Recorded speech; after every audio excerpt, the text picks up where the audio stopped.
Hey guys, this is the Real Estate Podcast and it's your host, Alex Kaufman. Now, before we dive into today's episode, I need you to do me a solid. Hit that subscribe button on your phone if you haven't done so already, and share this episode with just one person. It's going to help us get this information out to more people to learn about entrepreneurship and real estate. Thanks. Now let's dive into today's episode. That's what they're aiming for, like to hit that decade and to time it well so that they can be gobbled into something bigger, have a bigger vision, more diversified risk in terms of operations in different countries and states and cities and whatsoever. So that's kind of the goal there. At the end of the day, never in our lifetimes are we going to see something like this where you have a multi-billion-dollar market that's just been illicit that now is moving into the legal spectrum. So looking forward to see what happens there.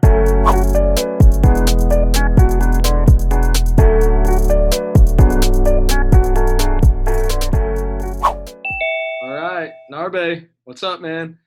Hey, man, how's it going? Long time. Yeah, I appreciate you coming back on. I always really enjoy it, and I love the perspective that you have on the cannabis industry, and you're running an amazing business in Canopy Rivers.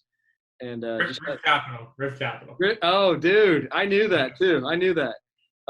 Yeah, so big changes. It was Canopy Rivers, now RIV Capital, and just did an amazing deal from my perspective with Scott's Miracle-Gro, and had a new entity, Hawthorne Collective, I believe, that you guys kind of structured something with.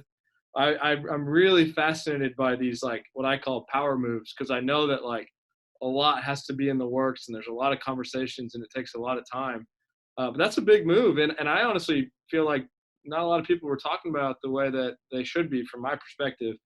I'd love to hear kind of, if you're cool with it, like, how that worked, how that went down, how long it took, and what you see there with the potential with teaming up there. Yeah, so I'll go all the way back to 2018 when I joined RIV Capital, formerly known as Canopy Rivers. And at the time, one of the pillars that I remember telling the board was we were going to go after large corporates. And when we said we were going to go after them, it's our process was get in there and just educate them on how we see the cannabis industry playing out. So I was on your show before and walked through like the evolution of any cannabis market, from cultivation to distillery to CPG to pharma to mature market. Same kind of stuff. We just sat down and talked to them. But we reached out to dozens of large corporates out there, just basically telling them, I know you're not looking at cannabis. I know you haven't done an investment yet, but let us just give you our view of what the industry looks like. We don't want to sell you anything. We don't want to take any money or anything like that. We just want to tell you how we're seeing things, and maybe in the future we get along. And so we talked to alcohol companies, tobacco companies, pharma companies. Scott's was one of those companies. At the time, they were just viewing the market. They had the Hawthorne business, but they weren't deeply into it. And we were wrapped up with Canopy Growth anyway, so we couldn't really do much because we had a controlling shareholder on our cap table. Once we kind of cleaned up the Canopy Growth situation, and we closed the transaction in February of 2021, we were a bit of a free agent for a period of time. Some of those conversations that we had early on started coming back to us with companies looking to get involved in what our future plan was, or just to understand what we were up to. We've always liked the Scots folks because there's many groups in this industry where their view of what cannabis looks like is, let's do a bunch of stuff, and at federal legalization in the US, we're going to cash out and this thing's going to go to someone else's hand. And it's never been a focus for us because we've always played the long game here, in the sense that you're on this is such early days of a huge industry. Like, it's a $31 billion industry right now, and it's like 90% illicit market around the world. And just to think about how big this can get and how early it is, you want to stay in there and you want to create this long-term plan. So our view was always that. And then the Scots folks came in and they had a bang-on view just like that of long-term. I just wanted to touch on something real quick, because I remember we talked about this, which is really cool. But it's that long-term view that, like, you're a younger guy, you're in a good position. Like, what does that look like 15, 20, 30 years from now? Or even 5 to 10? Like, you're just going to be so far ahead of the game because you have a real knowledge and insight in the space where people are just getting involved and they're like trying to catch up. So it just made me think of that, of like, you're so well positioned yourself because you're a true like cannabis fan. you believe in it, and it is in a short term. So I just wanted to throw that out there because I think it's really special position that you're in. Yeah, and the anecdote I like to use is Kobe Bryant, and he had this one interview where he was talking about his schedule, and he'd say the typical NBA player would wake up at 8 a.m., they'd go and work out from 9 to 11, they'd rest, they'd go back and work out from 2 to 4, 2 to 5, they come back home, have dinner, go to sleep early because they're going to start the day. And his schedule was a bit different because he would wake up at 4 a.m., start that first workout at 5, finish at 8, go to sleep, and then he'd have basically 1 or 2 more workouts per day than the normal NBA player. And he said those 2 workouts don't mean much on a single day or a single week, but when you add them to a 20-year career, there's a gap that you have that nobody can fill, nobody can come and capture. And that's the same thinking. It's not just about me, it's about anybody in this industry right now, investing in it, looking at it, being part of it. Like, we are all part of something very, very early. And the more baskets we get or minutes we get or whatever the analogy is now, 20 years from now, we'll know all the players, we know the pros and cons of every company, we know what politicians are saying what, and they're going in and out, weaving in and out of legalization or whatever it is, whatever the issues are in 10, 20 years from now.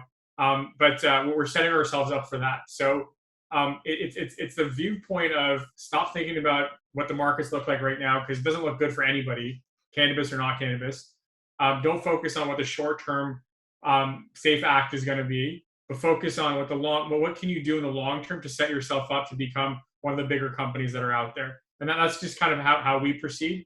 That said, we are a public company. We do have to think about shareholders in the short term as well. So it is a mix of short-term and long-term strategies, but the priority on long-term strategy. Yeah, I love it, man. And even like you said, like for guys like me, like it's not normal to, I feel like, be able to just get some CEOs on and build relationships, but I'm in a good time and a good era, and I'm lucky.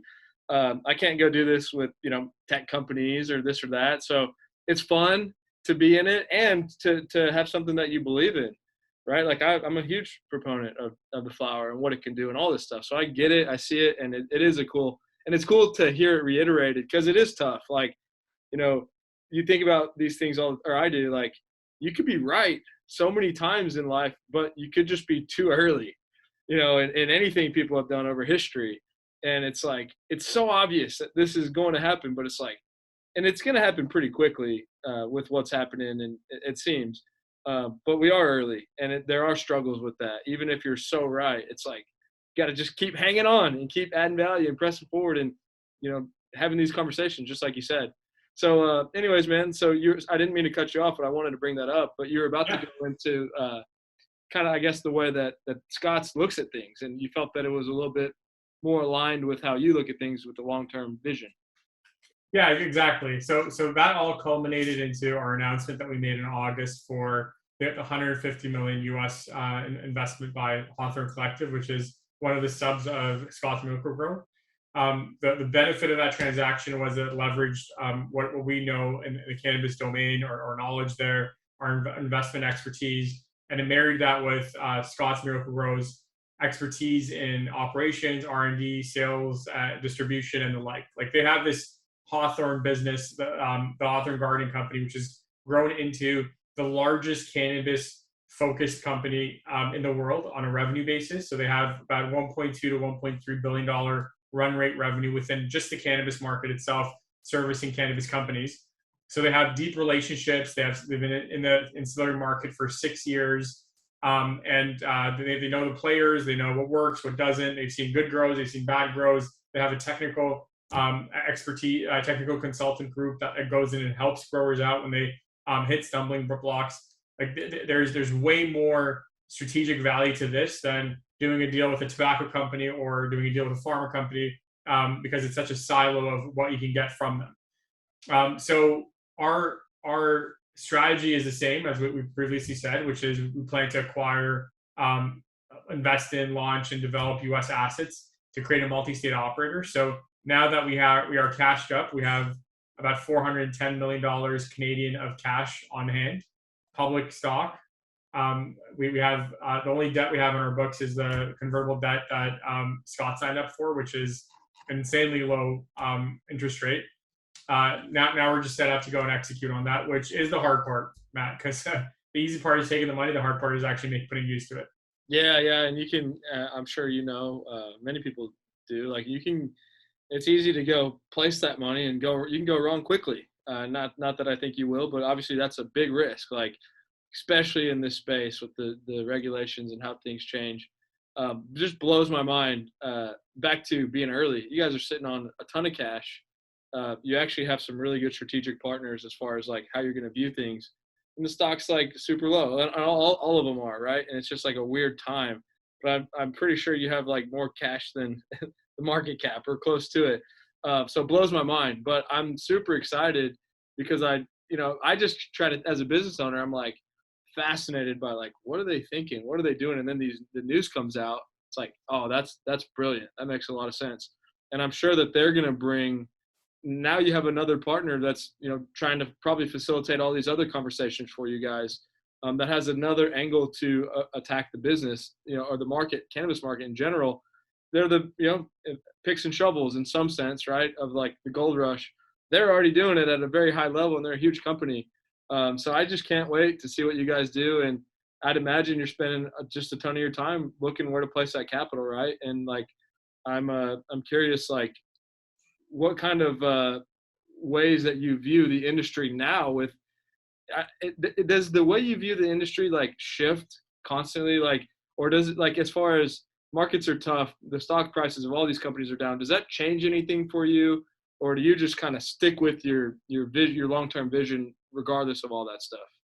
I mean, of course you do look at the trends of what's taking shape, but you have to make your own educated guesses on where things are going to go. So I'll take you back to 2019. I remember it was the summer of 2019, and I had just become CEO of the company, and the licensed producers in Canada were on a downswing. Stocks weren't doing well.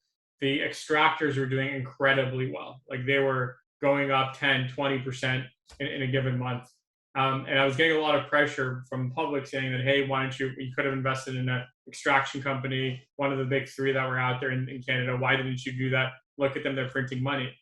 And we would we take that advice, and we do watch all the, like, I personally do watch Twitter, and I watch the Yahoo Finance conversation board, just because I just want to see what sentiment is like and what people are feeling around the industry.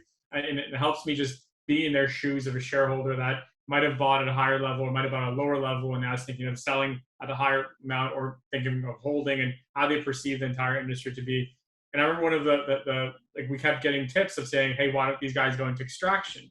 And when we did a deep dive in extraction, we're like, you know what, this industry is so commoditized. Like the equipment all comes from 3 manufacturers.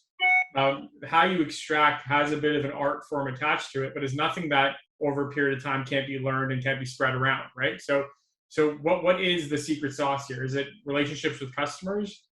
Not big deal, because the lower the price becomes, the lowest cost manufacturer is going to win that customer out. There's low switching costs. You don't sign up for a 10-year contract with one of the extraction companies. So we stepped away from that, and we were getting a lot of heat for it. And lo and behold, like that piece of the market trued up and came back to what we thought was a normal level.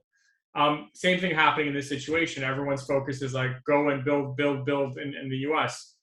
It is the short-term strategy, and it does make sense in certain markets, such as the limited license markets in the East. However, the North Star is brands. And there's nothing like a brand that resonates with the consumer that's gonna dictate how this cannabis industry evolves. So in Canada, the problem that the Canadian producers had was the government had allowed supply to be created before demand was even figured out. So everyone's guessing demand. They just built these huge facilities. Then Canopy shuts it down. Aurora shuts it down. We shut one of the ones that we were doing. Oxley, like you name it, everyone has. Kronos has shut one down, or many of them down. Thousands of jobs have been lost because of it. Why? Is because we put the cart before the horse in Canada to say that let's just build it and then we'll find the supply after. US is coming online and Europe's coming online.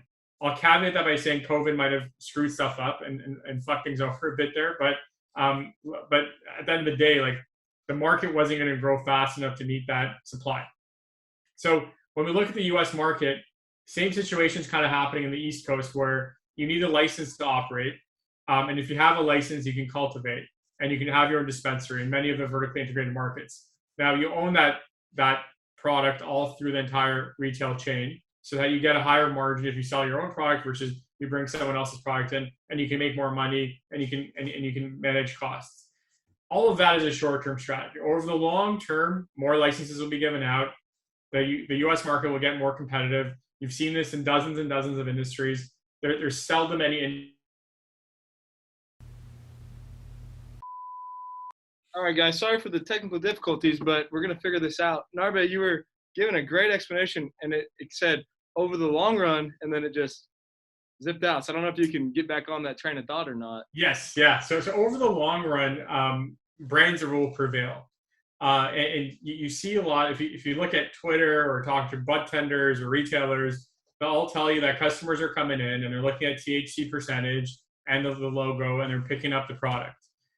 Some connoisseurs understand the differences between the terpenes and the entourage effect and the cosmetics of the bud. But for many consumers, the mass majority, weed is weed. They look at it the same way. Now, everyone uses cannabis for a certain reason, whether they know it or not. They might use it for relaxation. They want to watch TV. They want to get their mind out of the stresses of normal life. They might use it for a medical condition, to take away pain, to take away aches, to take away nausea. They might use it for other reasons whatsoever, other reasons at all, which is like creativeness. Like I want something like a nupper, like a nice sativa that just gets me creative, makes me want to do my report or draw this picture or whatever that is, or finish my homework. Now, everyone has one of those things. The brands don't do a good job of telling you what each of them is for. Instead, they give you these strains, which it's hard to decipher what they are. And they say, if you really want to understand what it is, you need to go do some homework on the entourage effect and the terpene levels. My view for all of that is like you're just creating friction for the consumer. So the more clicks you have on Amazon between the time when you want to buy something to when you check out, the less likely it is for a consumer to go through all those clicks in order to come out. That's why they have those one-click buttons of purchase. The same analogy can be applied to cannabis brands. The brands we're seeing coming out of California, because it's so competitive, are hyper-focused. So create a brand for sleep. And we know that Select is doing that. We know that Ciencia Labs is doing that. Create a brand for creativity. We know Pilgrim Soul is doing that, and many others are looking at that as well. Create a brand for pain relief. And all of these different things just speak to the consumer to say, this is what you're looking for cannabis for, and this is what I'm going to give to you. And every single time you come to me, I'm going to give you the same quality, the same effect, the same experience, the same on and off effect, and here's the package that you're going to get. And that's what we're seeing on the West Coast, but it's ultra competitive. And that's our vision, is to create the same type of thing on the East Coast, where you're just not seeing that type of competition, and not that consumer-focused, consumer-obsessed mentality that we want to see in the cannabis industry.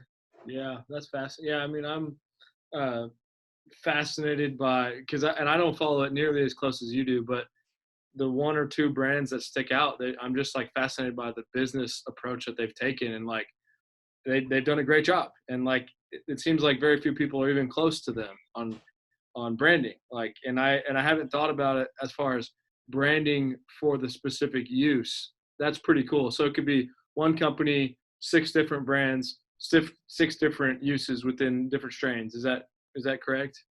Exactly. And you want to take that work off of the bud tender and just have it on the shelf where consumers can understand what it is they're buying. But of course, you want to work with the bud tender to make that experience a bit better and get the recommendation. But the brand should speak for itself. It shouldn't just be any other cool brand in a hipster packaging. There should be a reason why the consumer buys that brand over any other brand. All right, this is a little different of a turn, and maybe a little personal opinion, but like, help correct me where I'm wrong here as well. I look at the space, and we've talked a little bit about this in the past, but like, it's very weird to me that the things you're pointing to are coming from California.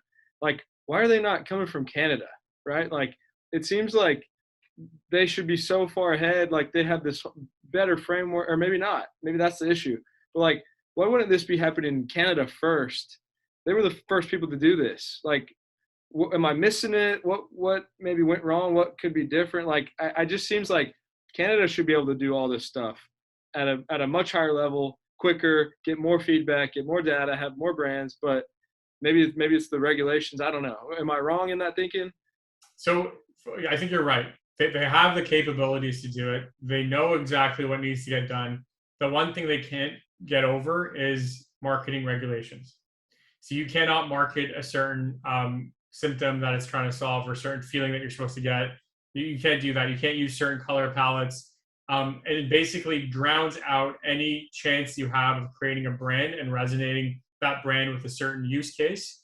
And you can't do that. So you're drowned out. So what happens when you take away marketing is, like, I'll give you a situation. You go into CVS or Walgreens and you want to buy toothpaste. And you know that Crest is the number one brand that's out there, and you've seen the commercials, doctor recommended, dentist recommended, all that stuff. Now, if you take that away and you go in and you don't know any of the brands whatsoever, what would you do? You would shop for price. You would shop for value, which is how much container am I getting for the certain price that I'm paying. You'd shop for what resonates with me from a color perspective, but you have no idea what any of the toothpaste do. And to you, all the toothpaste look the same. They might have little differences. This one has whitening, this one has something else, but they're all the same thing. The only way that you would develop that brand loyalty is by doing trial and error. So one day you go in, you buy Crest. The next day you go in, you buy Colgate. The next day you go in, you buy Sensodyne.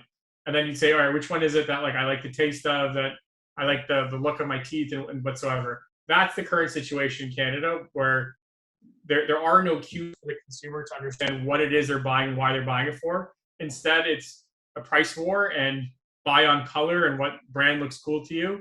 And then you keep trying them until you find one, and then you stick to that for a longer period of time. Because of that scenario, it just takes a much longer period of time for brand loyalty to be developed. And that brand loyalty can be swayed away because, like, you're only buying one product at a certain point in time, and the next time you go to the shop, you have another chance to buy a product. There's no switching cost associated to switching between brands. So it's really hard to develop that loyalty, and it's really hard to speak to the consumer in the Canadian market. Yeah, it's very weird. And, I don't know, man. I think, I don't know the true history, but some of these companies are probably doing it underground. And, like, let's say, like, if they're in Texas, there's people, like you said, there's a massive illicit market, and they're just doing it and they're building this brand. And then all of a sudden, maybe one day people know about them and they turn it on. And it's just so unfortunate that Canada can't be leading that charge, in my opinion, because I live in America. And, it's not like I pick America over Canada. I'm not, like, picking sides here, but I like to see the people that take the risk, especially leading this industry, pushing it forward, something I believe in. I'd like them to stay in that position, but it just seems like it's all messed up. Yeah. It's unfortunate. I think when federal legalization in the U.S. happens, there's going to be a bit of a shift. There's going to be a bit of a reset on what is legal, like what kind of product you put on the shelves, just to mitigate any spillover from one state to another. And then I think secondly, there might be a change in the way you can market and brand the product as well. And that might help the Canadian producers, because if they see the US market, huge market, 40% of any mature CPG industry making that type of change, that might sway them to move a certain way, or they might stay conservative. But regardless of it, that catalyst of US legalization is going to have its pros and cons. And one of the pros is going to be on how it resonates with the consumer. Yeah, it makes a lot of sense. Well, that's great, man. Anything else you're seeing out there in the market that you find valuable or just interesting in general that you might want to touch on while we're here? No, I mean, our strategy remains the same. We're focused on the East Coast markets, limited license states, trying to create the piping for with licensees where we can launch brands, we can license brands, we can acquire brands and bring them over, and just create a platform that we can just do tuck-in acquisitions and just grow it out to become a leading US MSO. One of the reasons, and I didn't really mention this earlier, that we wanted to go with Scott's versus just doing it all by ourselves is that we wanted to create something unique, like a unique story around why RIV Capital, or whatever it's going to be called after we do our transactions, is different from any other mid to large to small MSO. And one of those is that relationship with Scott's and what we can develop there. So we wanted to create a unique story around ourselves for our shareholders, and for the long term of the business. And super happy with how what's become of it. I think right now is the best time for us to execute on our acquisition strategy because of what the public markets look like, and what exit opportunities exist for some of those small single state operators and multi-state operators. So looking forward to wrapping things up on our end, announcing something, and getting back on with you and talking more about that. I love it, man. Well, thank you. I got one more question for you. Shoot. So like back to the whole concept of people kind of quick flip, sell the business, get out.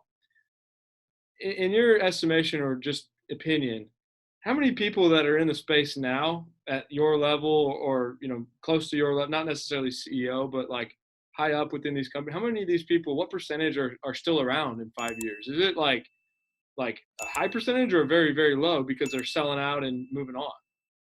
I mean, it's hard to give you a percentage, but I'll say that a lot of people that I knew when I first joined the industry 3 years ago aren't here today.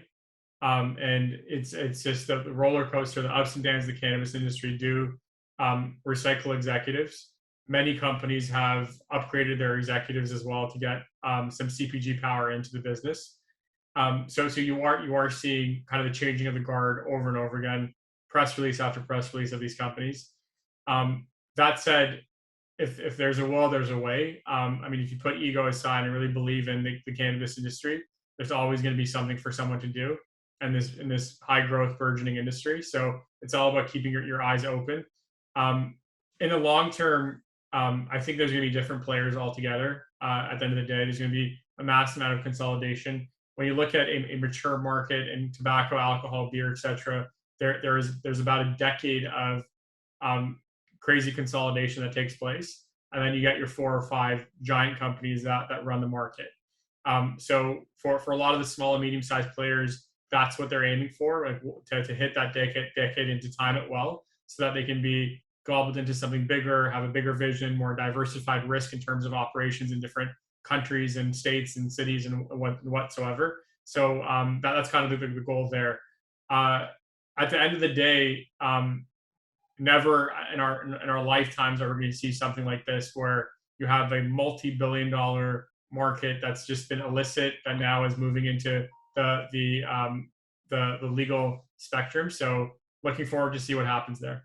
Yeah, and hopefully soon, man. I'm following some of these legislations pretty closely and getting a education in politics as well. Awesome. All right, man. I appreciate you, Narbe. RIV Capital, things are going to be changing fast with all that capital, I'm sure. So keep hustling, and thank you for tuning in again. Thanks for having me.